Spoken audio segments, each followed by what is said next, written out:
শুধু দর্শক বন্ধু আপনারা দেখছেন একে নিউজ বাংলা। এই মুহূর্তে উপস্থিত রয়েছে ডায়মন্ড হাবড়া অভিষেক বন্দ্যোপাধ্যায় দুবারের সংসদ, এবং অভিষেক বন্দ্যোপাধ্যায় কয়েকদিন আগে বলেছিল যারা বিরোধী করছেন তাদের সঙ্গে একবার দুবার তিনবার কথা বলুন, চারবার কথা বলুন, তারপরেও যদি আপনার কথা গ্রহণযোগ্য না হয়, সেই ব্যক্তি গ্রহণ না করেন, তাহলে আপনাকে পার্টি থেকে বসে যাওয়া উচিত। খুব ভালো কথা এবং গ্রহণযোগ্য কথা অভিষেক বন্দ্যোপাধ্যায় বলেছিলেন। কিন্তু আমরা এই জায়গায় এসে দেখছি কি যে আজকে ডায়মন্ড হাবড়ায় এই মহিষাটে একটি জনসভা রয়েছে। নওশাদ সিদ্দিকী আসবেন এই জনসভায়। সেই প্রচারে মাইক নিয়ে যখন এই এলাকার মানুষ বেরিয়েছে প্রচার করতে যে আজকে নওশাদ সিদ্দিকীর সভা হবে, সেই জায়গায় তৃণমূলের কিছু গুন্ডা বাহিনী, লিটল বাহিনী, এবং আমরা আসার সময় দেখলাম যে কিছু মানুষ মোটর বাইকে করে, কম বেশি হলে 20 থেকে 25টি হবে, তারা রাস্তা দিয়ে যাচ্ছে। আমরা যে গাড়িতে আসছিলাম সেই গাড়ির যিনি ড্রাইভার ছিল তাকে জিজ্ঞাসা করলাম, তো বললো এরা সব অভিষেক বন্দ্যোপাধ্যায়ের বাহিনী, এলাকায় এলাকায় টহল দিয়ে ঘুরে বেড়াচ্ছে। যারা প্রচারে গিয়েছিল এই ব্যক্তিগুলো, তাদের সঙ্গে প্রশাসন ছিল। ঠিক ভাঙড়ে যেমন হয়েছিল, কোর্টের নির্দেশ ছিল যে এদেরকে নমিনেশন করতে নিয়ে যেতে হবে বিডিও অফিসে, প্রশাসনকে সঙ্গে নিয়ে, প্রশাসনের দায়িত্ব ছিল। কিন্তু ভাঙড়ে কি হয়েছিল, প্রশাসন তাদেরকে সঙ্গে নিয়ে রাস্তার মাঝখানে ছেড়ে দিয়েছিল যে তৃণমূলের গুন্ডা বাহিনীগুলো তাদেরকে মারে এবং মারধর করে। আপনারা দেখেছেন ভাঙড়ের। ঠিক তেমনই রিফেলে ঘটলে এই জায়গায় প্রশাসনের সঙ্গে থাকা অবস্থায় এলাকার যারা তৃণমূলের নেতা তারা পারমিশন চাচ্ছে, এই হিসেবে যারা প্রচারে গিয়েছিল তাদের মোবাইলগুলোকেও ভাঙচুর করা হয়েছে। তাহলে অভিষেক বন্দ্যোপাধ্যায় যে কথাগুলো বলেন সেগুলো কি কাজে ঘটে না? না অভিষেক বন্দ্যোপাধ্যায় জনসম্মুখে একরকম কথা বলে আর ভিতরে ভিতরে কি এরকমই বলে দেওয়া হয় যে মাথায় পিস্তল ঠেকিয়ে বিরোধী করা যাবে না, কি প্রয়োজন আছে বলুন। আমরা দেখতে পাচ্ছি যে ডায়মন্ড হাবড়া মডেল বলা হয়। মডেল কাকে বলা হয় জানেন? যেটাকে প্রদর্শনী করা যায়, যেটাকে মানুষের কাছে দেখানো যায়। শুধু একটা কলকাতা প্রিমিয়ার লিগের একটা কলকাতা সুপার ডিভিশনের একটা টিম করে দিলেন ডায়মন্ড হাবড়া এফসি, এতে করে ডায়মন্ড হাবড়া মডেল হয় না। রাস্তাঘাট তৈরি করতে হয়, মানুষের কথা শুনতে হয়, মানুষের অভাব অভিযোগগুলো জানতে হয়, যেটা সরকারি সুযোগ সুবিধাগুলো আছে সেগুলোকে মানুষ পূরণ করতে হয়। মানুষ বিরোধিতা কেন করেন? গণতন্ত্রের যে অধিকার, সেই অধিকার থেকে মানুষ যখন বঞ্চিত হয় তখন মানুষ বিরোধিতা করেন। আমরা আমাদের কর্মসূত্রে আমরা যখনই এই ডায়মন্ড হাবড়ায় আসছি, ডায়মন্ড হাবড়াকে মডেল হিসেবে দেখানোর মতো কোনো কিছু আমরা দেখতে পাচ্ছি না।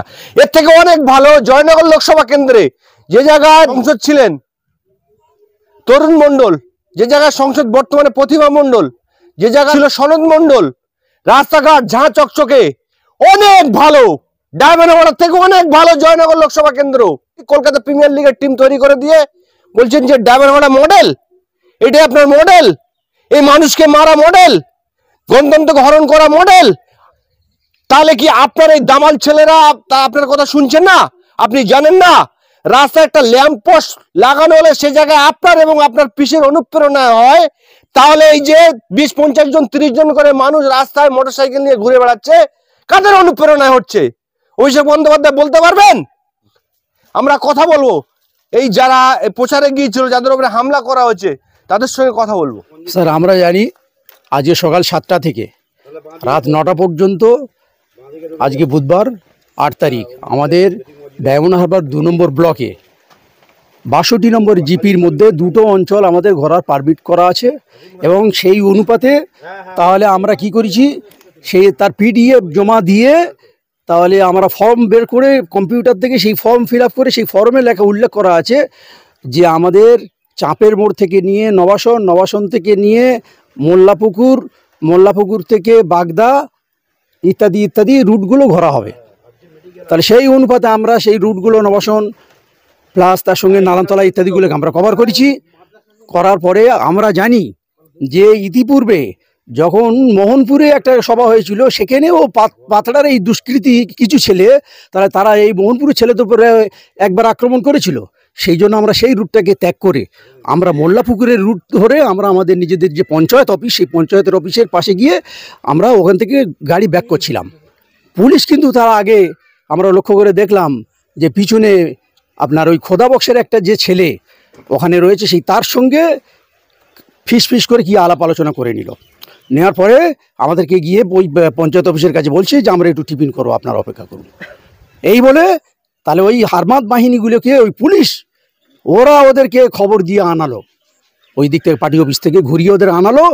তারপরে আমরা লক্ষ্য করে দেখছি কি যে পুলিশের সামনে যখন ওরা এসে আমাদের কাছে বলছে হ্যাঁ তোমাদের পারমিশনের কই কপি দেখাও, যেগুলো পারমিশন যেগুলো পিডিএফ করে আপনার যে চাচ্ছে খোদা বক্সের একটা ছেলে, উনি কি প্রশাসনের পুলিশ? প্রশাসনের নয়, উনি টেন্ডার পায় এই এলাকায়, রাস্তায় রুটের বিভিন্ন টেন্ডার আমাদের এলাকায় কাজ করে। আমরা কিন্তু আমাদের যখন এলাকায় যখন আসবে কিন্তু আমরা ছেড়ে কথা বলবো না। কিন্তু কথা হলে এই প্রশাসন থাকা সত্ত্বেও তারপর প্রশাসন ওখানে মিচিমি একটু ওদের সঙ্গে একটু নাটক করলো যে আপনারা ছেড়ে দেন। তারপর কি যেন ফুসফিস করে একটা বলে নিল যে আমরা এখান থেকে ওরা এই সাইডে চলে যাবে, আমরা সেফ সাইড হয়ে বেরিয়ে যাবো, তারপরে তোমরা যা করলে করবে। মারধর করেছেন? তারপরে ওরা আমাদেরকে কি আমরা সেই মুহূর্তে এমন একটা পরিস্থিতি গঠন করছে আমরা বেরিয়ে আসবো, সেই জায়গায় প্রশাসন যখন আমাদের সাথ দিয়ে বাইরে যখন মোল্লাপুরের রাস্তার দিকে যখন ওরা চলে গেছে, আমরা চাচ্ছি যে প্রশাসন আমাদের পিছনে আসুক, আমরা অপেক্ষা করছি। তখন থেকে ওই বাইক বাহিনী হারমাত বাহিনী টিএমসির হারমাত বাহিনীগুলো এসে, তার মধ্যে মানোয়ার, তাকে আমি চিনি, ব্লকে কাজ করে, সেই মানোয়ার সে বলছে এই তোর মেয়েকে আমি কদিন আগে তাহলে আমি তোকে রূপশ্রী করে দিয়েছি, যে রূপশ্রী হয় না তো কি চাস? আমি বলি আমরা সংরক্ষণ, ভাট কথা বলছিস আবার, এইরকম পরিস্থিতি। তাহলে চাপ সৃষ্টি করে আমাদের উপরে হেনস্থা করা শুরু করলো। আমি তোমরা কিন্তু অল্প বয়সে ছেলে, মুরব্বীদের হাত তুলবে না, ক্ষতি হবে। বলার পরে আমাকে ঠাস করে চড় মারলো, এই ব্যক্তিকে 2-3 জায়গায় ঠাস করে চড় মারলো। আমাদের সঙ্গে রেজাউল ছিল, হ্যাঁ আরো 2-1 ছিল। এই দেখুন এই মোবাইলের অবস্থা, আমার পকেট থেকে মোবাইল। আর কি চাস তুই? আমি বলছি আমরা চাই সংরক্ষণ। আমাদের কথা নিল সংরক্ষণ বলে সঙ্গে সঙ্গে আমার পকেট থেকে এই মোবাইলটা বের করে আশা মেরে ভেঙে দিল। ফের আরেকজন এসে কালো মতো একটা গুন্ডা মতো ছেলে, সে এসে বলছে আরেকটা বিল্টু, তারপরে কিছুক্ষণ পরে বিল্টু বলে একটা ছেলে সে এসে গেল, ওই এলাকায় নেতৃত্ব দেয়। সেই বিল্টু তার বাবার নাম ইত্যাদি আমাদের কাছে পুঞ্জীভূত আসে। কিন্তু সেই সমস্ত ছেলেপুলেগুলো তাদের নেতৃত্বে টিএমসির হারমাত বাহিনীগুলো চতুর্দিকে ওই রকমভাবে ত্রাস করে বেড়াচ্ছে।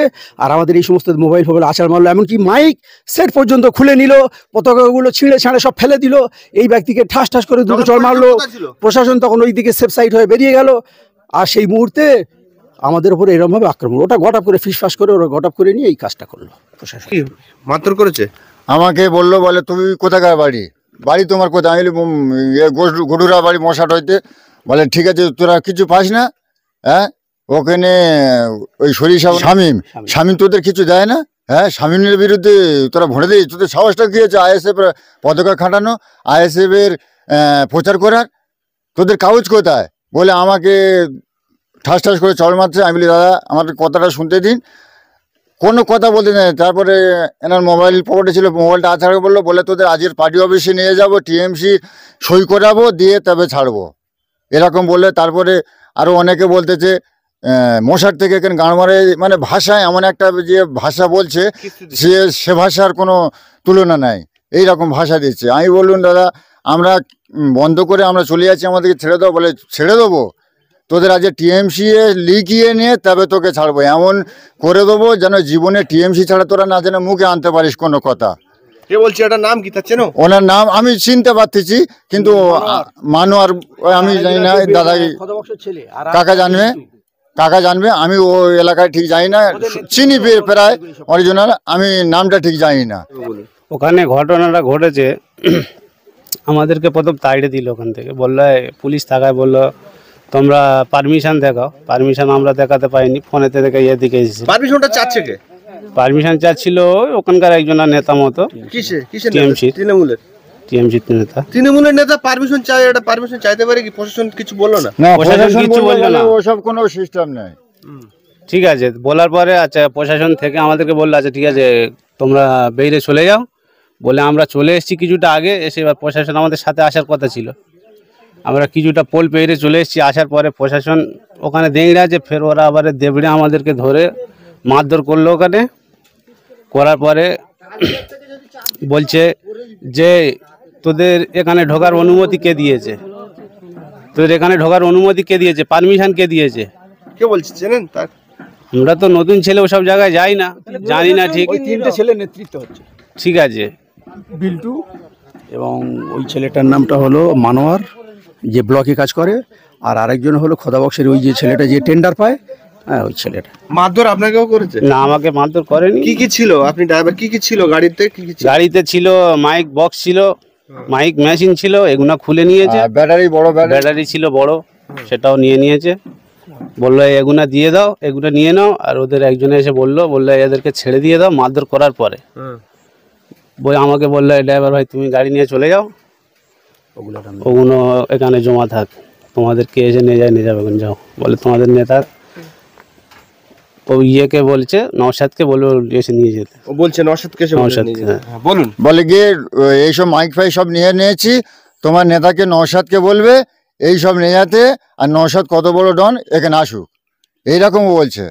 তা আমি বলেছি যে বাবু মেশিন পার্ট আমাদের ছেড়ে দিন, মেশিন পার্ট আপনারা নিয়ে নি, আমাদের ছেড়ে দিন। বলে ছেড়ে দেবো, মশার থেকে এখানে কি করতে এসেছি প্রথম বল, এই লোকটা তো 3 লাখ টাকা নিয়ে বসে আছে, তোকে ক টাকা দিয়েছে? আমি বলি কেন উনি 3 লাখ টাকা নেবেন কেন, আর আমার বা পয়সা দেবেন কেন? আমরা ভাইজানকে ভালোবাসি, সেই জন্য আমরা প্রচারে এসেছি, আর আমাদের টাকা দেবে কেন? বলে না, তোরা সব কন্যাশ্রী, রূপশ্রী, সেই স্বাস্থ্যসাথী, তারপরে লক্ষ্মীর ভাণ্ডার পাস না, হ্যাঁ তোদের আজকে তৃণমূলকে সই করে নিয়ে তবে ছাড়বো। তারপর আরও অনেকে আছে, বলে যা এই মেশিন পার্ট সব রেখে দে, সব বাড়ি থেকে চলে যা, জীবনে যে আর বেঁচে থাকিস তবে এইরকম এলাকায় জীবনে ঢুকবার চেষ্টা করবি না। জায়গাটার নাম কি? জায়গাটার নাম হচ্ছে পাদড়া।